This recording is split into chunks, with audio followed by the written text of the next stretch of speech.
નડિયાદમાં senior citizen સાથે નકલી bank ઓફિસરે 1,22,000ની કરી ઠગાઈ. બંધ પોલિસી ચાલુ કરાવવાના બહાને ઓટીપી મેળવીને ક્રેડિટ કાર્ડમાંથી કરાયું ટ્રાન્ઝેક્શન. નડિયાદમાં પવનચક્કી વિસ્તારમાં રહેતા સિનિયર સિટીઝન ઠગાઈનો ભોગ બનતા 1,22,000 ગુમાવ્યા.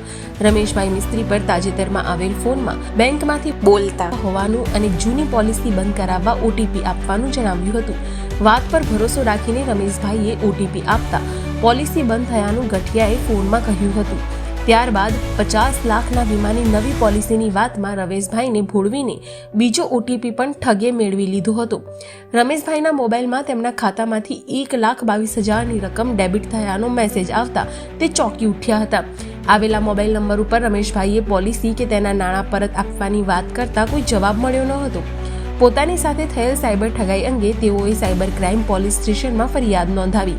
અજાણ્યા મોબાઈલ નંબર ધારક વિરુદ્ધ કાયદેસરની કાર્યવાહી હાથ ધરાઈ.